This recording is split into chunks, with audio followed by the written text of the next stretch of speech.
maxaad kala socotaa waxa dalka ka socda? dowladda Soomaaliya ayaa isbedel weyn oo aan caadi ahayn waxay ku sameysay guutooyinka iyo qaybaha taliska ciidanka xoogga dalka Soomaaliyeed. madaxweynaha Soomaaliya Xasan Sheekh Maxamuudna wuxuu ku wajahan yahay marka hore faruumaha dagaalka iyada oo uu bilaabanayo dagaalka ciribtirka kooxda khawaarijta Al-Shabaab. ciidamadii sugi lahaa amniga madaxweynaha ayaa xitaa la geeyay goobaha uu madaxweynuhu ku wajahan yahay.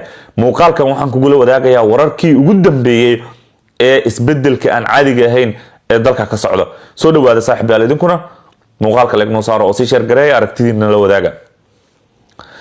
isbedel aan caadi ahayn ayaa lagu sameeyay talisyada guutooyinka iyo qaybaha ciidanka xoogga dalka Soomaaliya qaarkood ama intooda badanba.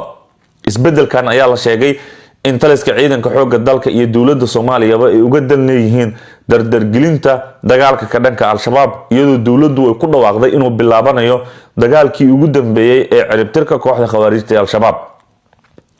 meelaha isbedelkan uu saameeyay xitaa waxaa ka mid ah ciidanka booliis militaro ee qaabilsanaa amniga caasimadda, iyada oo guutadii 22aad ee ciidanka booliis militaro la sheegay in loo wareejiyay ama lagu daray ciidanka gorgor, halka la aasaasay guuto cusub oo bedeli doonta ciidankaasi booliis militaro oo iyada qaabilsan amniga caasimadda Soomaaliya.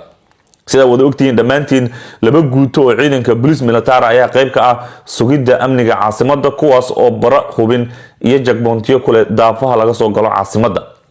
haddaba guuto ka mid ah ayaa la sheegay in laga bedelayo caasimadda, gaar ahaan guutada 22aad. sidoo kalena isbedel ayaa lagu sameeyay iyo magacaabis hor leh qaar ka mid ah guutooyinka ciidanka.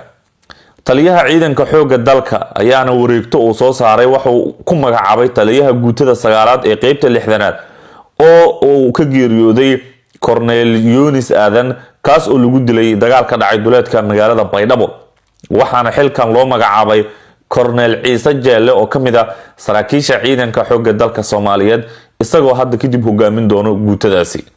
sidoo kale la howlgeliyay guutadii 22aad oo horey booliis militaro u ahayd, waxaana loo wareejiyay dhanka gorgor, iyadoo ay xusud mudan tahay in la aasaasay guuto cusub oo ciidankaas ka mid ah, taas oo loo qeybiyay ilaa 5 urur oo ciidamada xoogga dalka Soomaaliya.